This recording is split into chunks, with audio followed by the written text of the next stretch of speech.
And that was the sound that alerted Castile to rush out of his home to realize something was wrong. He says an alert driver at 1 o'clock this morning likely made this fire from not being any worse.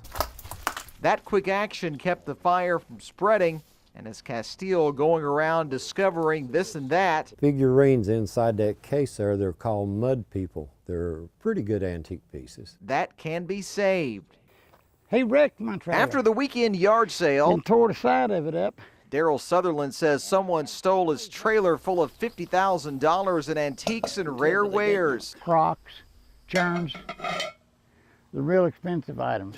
The theft wasn't enough. Police say they received tips the thief was simply giving the stuff away. And the owner tells me that he believes there were about 18 inches of snow on the ground. You can look down at the ground and see just how much snow there is around my feet. There is a tremendous amount of snow here in Wayne County. A lot of snow that was simply too much for some roofs to handle. I come over the mountain Saturday morning and looked, this is what I saw. It was just a total mess. Seventh Time Down started playing music 13 years ago simply because they loved music and God. They say they wanted to use that platform to tell others about their faith. For us, we're representing God's kingdom. So for us to go out and to spread, His message, and really in a dark time. And when police showed up, they say that they found a woman laying here on the concrete with her hand in this drop box, trying to get payments that were inside. The manager says she found 3 or 4 sticks inside, all evidence, she says, of their failed attempts to get hundreds of dollars in cash in the envelopes. I don't think they could have gotten it, even if they could have taken the stick and they could have scooted it over. The way the drop box is made, I don't think they could get it out. It is a day marked with memories and laughter. Because as soon as Uncle Larry gets here, I'm out of trouble. And Uncle Larry was always there to help when no one else would or could. And he came to my rescue, picked me up, took me right there to Winchester and got my car fixed and paid for it. But today, there's a memory of what happened 1 year ago, one they would like to forget. Before I even made it out of my car, I knew that something really bad had happened. That something really bad would turn out to be the murder of 68-year-old Lawrence Larry Sizemore.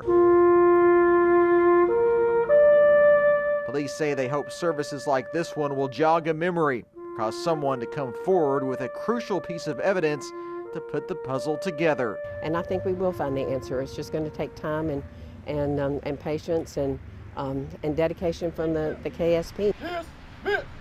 In Somerset, police have been busy enough responding to crashes and stranded drivers. Unfortunately, they also stopped a man they say took advantage of the bad weather to steal from people. Philpendleton joins us live from Somerset to explain what happened. Phil?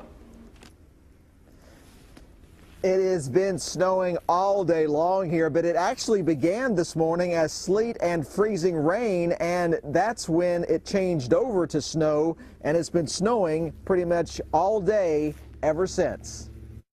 I spent almost 10 years in the Marines. Most of Randall Smith's active duty was overseas in the desert. Today, a much different kind of battle, a much different kind of condition. I was actually a licensed Humvee driver in the Marines for a couple of years.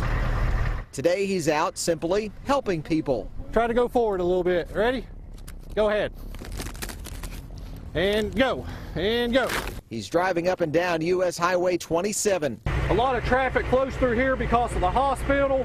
While out helping those hampered by the snow, came a much different request. Theft of a purse from a vehicle. He pulled up to find other officers questioning the suspect. The victim's boyfriend says the woman got into their car at the Walmart parking lot. Yeah, oh yeah, when we come up to her, she had the purse open, was digging through the purse. That's what my girlfriend told her, hey, get out of my purse, what are you doing? And she said, I'm sorry, I thought this was my vehicle, I thought that was my purse. And we don't really know a lot about that suspect at this time. We are told that she was taken to the Pulaski County Jail, and she's likely going to be facing felony theft charges because apparently the items in that purse were worth a lot of money.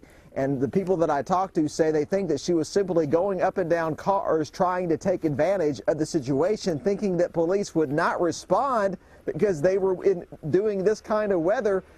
Obviously, she got quite the surprise. In Pulaski County, Phil Pendleton, WKYT. Thank you, Phil.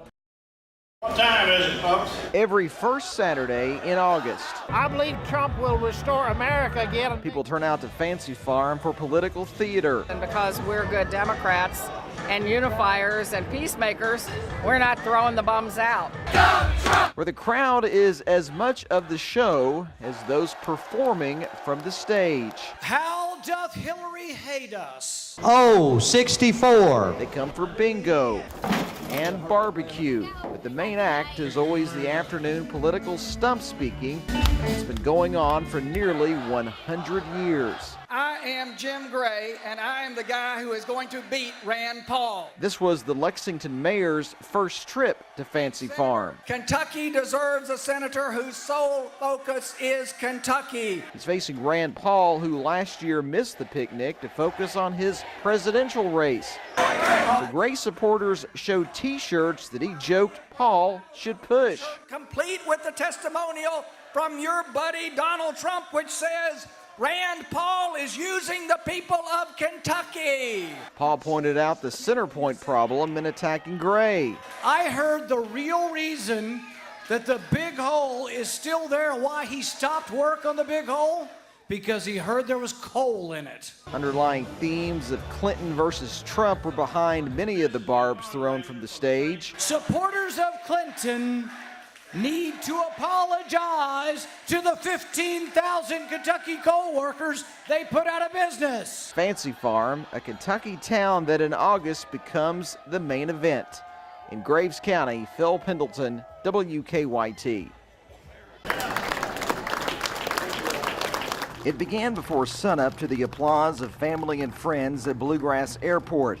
Then it was wheels up to Washington, D.C. More than 40 veterans were on their way. When upon landing at the gate, hundreds of strangers applauded their arrival. It makes you feel like it was all worthwhile, that somebody really cares, and you don't see too much of that today. Richard Peters of Nicholasville served more than 40 years from Korea to the Gulf War. I've lost a very good friend in the Korean War, and I consider myself very fortunate and not really worthy of what some of these people have gone through. Their first stop in D.C. was Iwo Jima, where Nello Francis of Floyd County saw the memorial for the history that he witnessed firsthand. They were aboard our ship when we landed there, those Marines. I saw them raise it. That was one of the hardest battles that the United States Navy had. Then it was on to Arlington, sacred grounds where silence sometimes speaks louder than words ever could. 4 vets laid a wreath at the tomb of the unknown soldier. Most of the afternoon was spent at the memorial honoring World War II, a time David Settles says he was lucky to survive. I got shot 8 times and lost 2 Jeeps out from under me. The 92-year-old from Versailles has 16 medals and is considered one of the most decorated in the military. I knew I had to do anything I could to help to knock out Germany.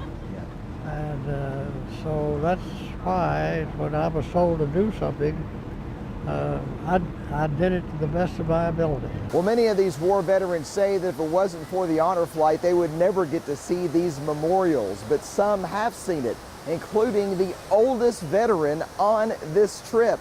He says, in fact, he was here when this memorial was dedicated.